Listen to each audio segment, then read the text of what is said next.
Hello, East Long Meadow, and welcome to this edition of What's Up in ELPS. I'm Natalie Rathbun. And I'm Courtney Ingalls. We'll start this time at Mapleshade, where a new Tech Club team has been busy learning by doing as they explore what's involved in writing, producing, and editing video news. Here's a short segment produced entirely by these Tech Club students about a visit from author and illustrator Mark Nobleman. Recently, Mapleshade Elementary School had a visit from an author named Mark Nobleman. I wasn't always an author. Once, I was a kid. Tyler Nobleman is telling all the students of Mapleshade Elementary School about his childhood and how he got started. You know, Abby, when people talk about their childhood, especially adults, it's usually astronomically annoying and boring. But this is actually pretty interesting. Listen up. But because it's Batman, it's an important story. Many of us love Batman and all of us know him, which means that we all owe Bill a little bit of time to get to know him. If you are a Batman fan, should somebody change Bob Kane's career? So what we feel... Mark Tyler Nobleman came to Mapleshade Elementary School to advertise his two new books, Boys of Steel and Bill Finger, the real creator of Batman.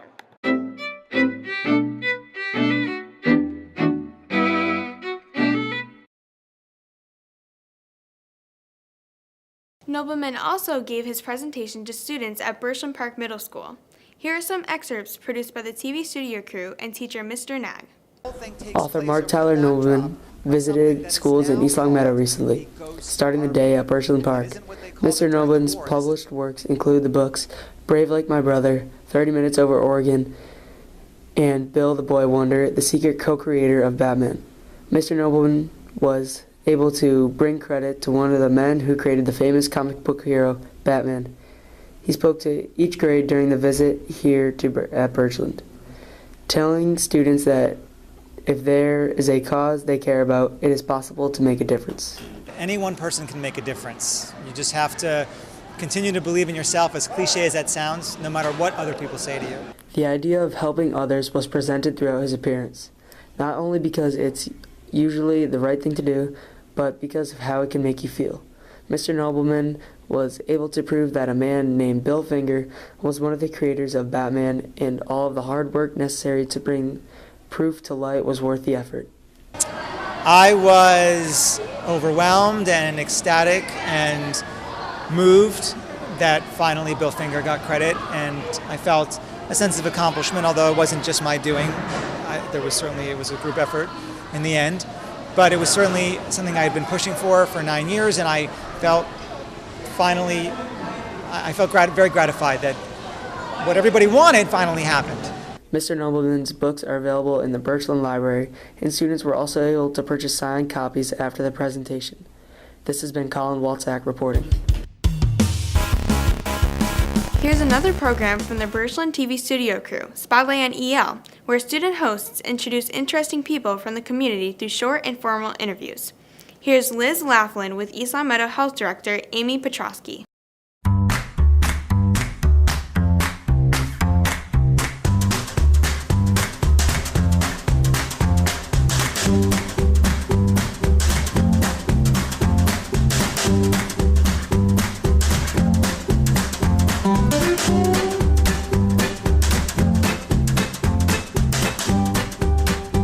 Hello and welcome to Spotlight on East Long Meadow.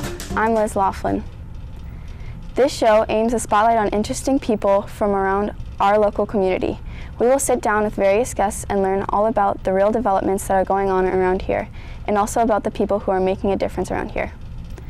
Our first guest is Ms. Petrosky. She is the East Long Meadow Town Health Director.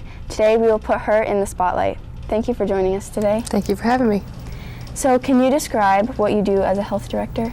Sure. As a health director, I'm partly responsible for ensuring the health of the town of East Long Meadow.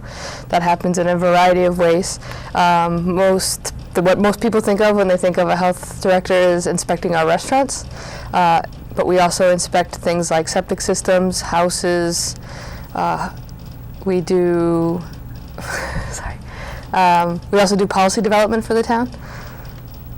So how does what you do in your job affect the daily lives of the people who live here in East Long Meadow? Oh, a variety of ways. We make sure that the places that you guys go out to eat are safe to eat at. We make sure that the houses that you're living in are safe to live in. And we basically encourage a healthy and vibrant community. People are more attracted to living here and visiting here. So is there currently a board of health, or is it just your position? Right, so we have a 3-member board of health. We actually just elected, or we just had our town manager appoint the first board of health. We have Dr. Kevin Hinchy, he's a Bay State medical doctor. We have Dr. Perez McAdoo. She was a previously practicing OBGYN, and now she is a master's in public health from Harvard. And we have Karen Jarvis-Vance, who works in the Northampton school system. So how do all of their jobs vary in the Board of Health? Right, so the Board of Health is the policy developing branch of the health department. So they meet and they discuss what we could do in East Long Meadow to make it healthier. And then I'm the working arm of that. So I take all the great ideas and I help enact them into the town. Okay, so what changes are coming? Are there any changes coming? What changes are coming? There's always fun changes coming in the health department. We're looking to develop, to catch up on a lot of the regulations that haven't been passed before. We have previously had a 10-hour-a-week person in my position. I'm the first full-time agent that the town has had, and so we have a lot of catching up to do. Our regulations, some of them are from the 1950s, so we're catching up on those regulations. Since I started, we've had a lot of great policies and programs. So we've started a sharps disposal collection program that affects anybody who takes injectable medication. We also had our first townwide flu clinic, where we had 75 people who came to get flu shots, flu vaccinations to protect themselves for the winter, and a variety of other policies. We had a tobacco control policy regulation that we put into place. So what will that mean for the daily town businesses, and like what will happen? Oh, the businesses. Well, I guess it depends on what kind of the business they are. The tobacco regulation directly impacts where people are allowed to smoke, so they have to be 50 feet away from any public entrance. So that, I don't know if you've ever walked into a place and you have to walk by people smoking to get in, and that's not fun for the people walking in or the business that's inside. Also, that stated that e-cigarettes and vapors are the same as tobacco products. So previously people were allowed to use those things inside buildings, and now they're no longer able to. So I think for our residents it means that they can enjoy more of our town smoke-free. And for businesses it means that they just have to be aware of what's going on in terms of tobacco use in their establishment. So could you elaborate on some of the regulations that are changing, like some examples of? Yeah, so we're looking to develop a tattoo regulations. So makeup artists, we have some people who are interested in doing permanent makeup applications, so it would be tattooing makeup on. And we currently don't have any regulations that address that. Most other communities do, so I'm in the process of creating those regulations, and then the Board of Health will either approve them or modify them. Okay, so are there expected to be any major benefits to this new system?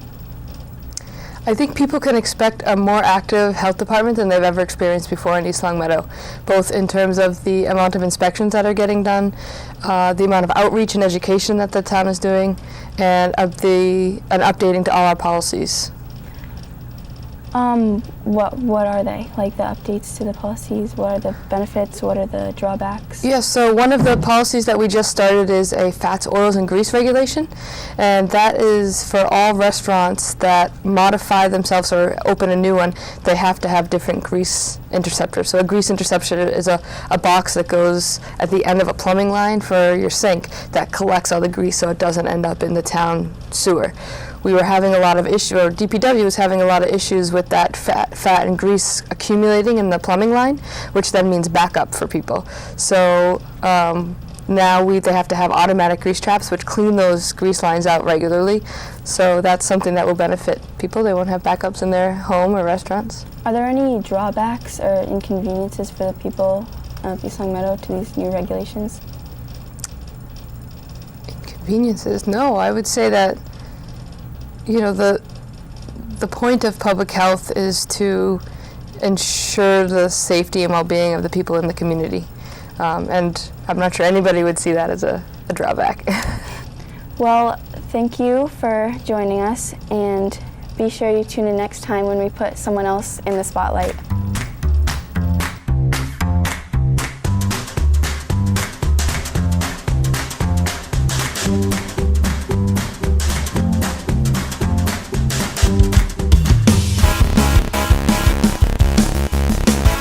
Last time, we showed you a preview of the new makerspace taking shape in the library on Birchland.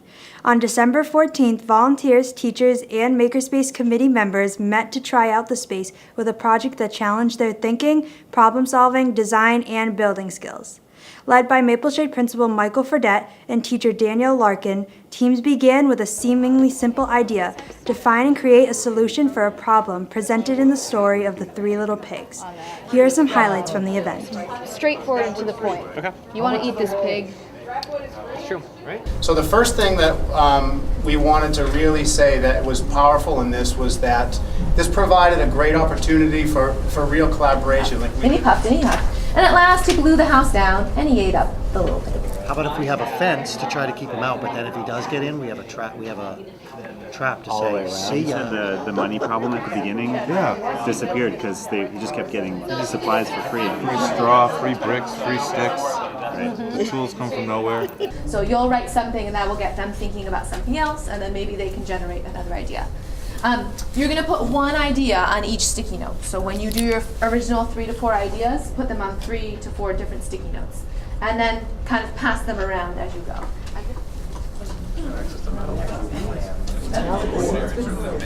This is what we really have to figure out now. Is so if these, so just say there's one here, one here. Keeps like every time you fix one, the other one goes up. I mean, this is innovation here.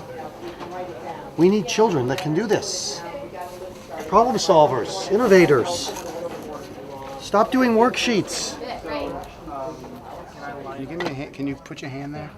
Hang on to that. Is that what we're doing? That's it. We're budget conscious. We're saving the pigs. Well, we could have them for bacon later. Service doesn't work on that one. Pig, or the wolf knocks on the door. Pig says, yes, who is it? This won't come out of the way. Okay. You know what I'm saying? You know, I think that the pig was protected enough. I mean, you go with brick. There you go. Right? Yeah. It's a little better. Yep, it is. Okay, are we being charged for what's inside? No, because this is just our example. That's that just that our would be example. our material. We're still in budget. $1.96, baby. Everyone gets a participation medal. Was that allotted supplies?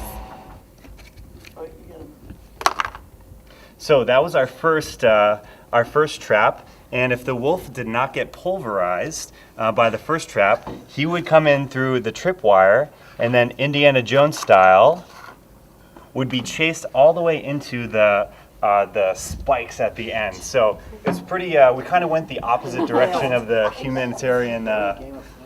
It's kind of Game of Thrones style, a little bit of Vikings in there too. So in the book, in the beginning, we were wondering how the pigs could carry all of those materials. They were a lot to carry for one little tiny pig.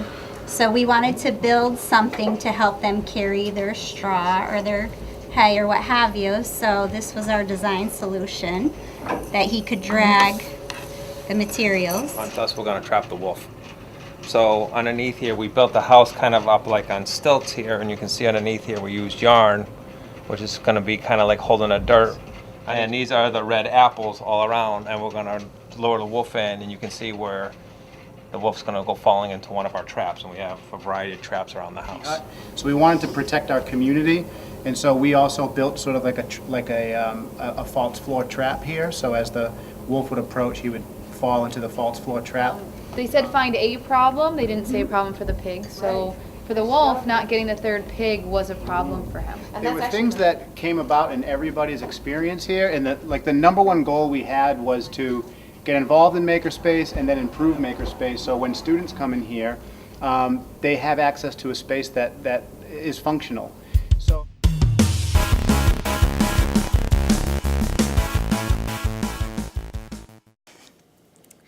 Now on to the high school, where last week seniors impressed teams of judges from EL's business, civic, and school leadership, giving formal presentations on topics from family genealogy to oncology. Students researched their topics and pursued fieldwork opportunities to deepen their understanding and connect learning to real-world experience. These are the women that I interviewed. Rebecca Green, who actually works within this room sometimes. She is the news director at LCAT. Beth Ward, who's an award-winning television broadcaster, and you may see her on the TV. Elizabeth Roman, who's a reporter at Mass Live and El Pueblo Latino, which is the Spanish-language newspaper in Springfield. And Lexi Cohen, a freelance journalist at The Republican, who actually graduated from this school, and she plans on graduating Hofstra University in 2018. This is a picture of Queen Catherine the Great of Russia. And in 1765, she invited Europeans from all over Europe to come and settle in Russian territory to farm the lands. And so this is the Volga River, 104 basically villages were set up, and these people came and they farmed on the land. This type of drone is a stealth drone. It's large and flat, so it can fly at high altitudes without being detected by radar. It's got powerful cameras and microphones for surveillance purposes. So I've never done something like this before, so this got me further interested in potentially doing something in TV production journalism. And I've always wanted to go into politics myself personally. That's still a passion of mine, but I've never really come across something like this before, and it was a very interesting experience. I tend to major in neurobiology, neuroscience, or biological sciences with a specialization in neuroscience, depending on the school I get accepted to. And I thought this was really interesting, and doing research on this topic made me even love neuroscience and the whole sphere of science there even more. I really hope to become a successful actor. If not, you'll see me as a waitress. My project was really a combination of my interests, I think. I learned a lot about different acting tools that I could use, and I think this research has really improved my skills as an actor. So thank you all so much for your time. Any questions?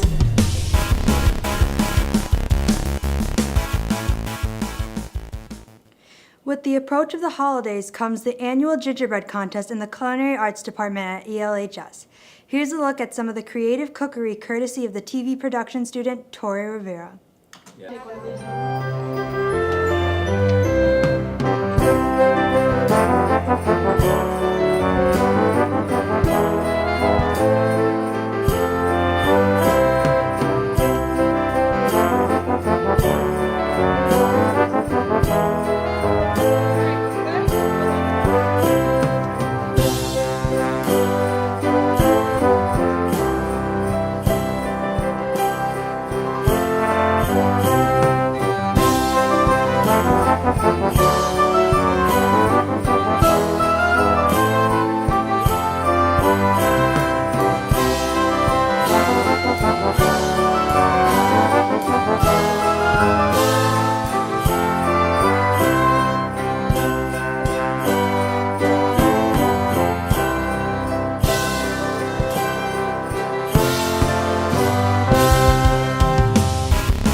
On December 16th and 17th, the ELHS Drama Club presented Helga, a comedic interpretation of the characters in Hamlet. A talented cast of actors came together to produce an ensemble performance that was genuinely funny, lively, and clearly a lot of fun to present. What? That father married Claudia and now she rules the kingdom. Are you kidding me? Now, bear with me. I'm going to tell you a story. I hope it's not long. It's not, and it'll serve its purpose. Really? Don't speak poorly of my choices. I'll speak poorly of your choices. Yes, I dare. All right, you are arguing yet again? It's wonderful. Such passion. This is theater. But not physically. Yet. Help! Help! Help! Help! The king needs help! It seems we have a rat. A very big rat. What are you doing? I'm taking a rest. But we're not done. I didn't say I was going home. But the body. The body's not going nowhere. That's the thing about working with the dead. They don't move or complain or do anything really. I don't want your help. All I want of you is your death. I'm sure that will come sooner than later, but I have as much right to be here as you do. Let him go! No! I'm gonna help throw him in this hole! How crass you are! I can't see what he ever saw in you! I will be the one! Ah, I'm not dead!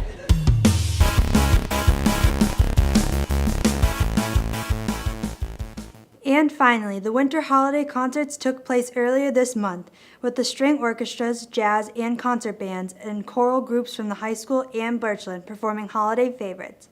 We leave you with a sampling of music from both concerts and our wishes for a safe and happy new year. I'm Courtney Ingalls. And I'm Natalie Rathbun. See you next year.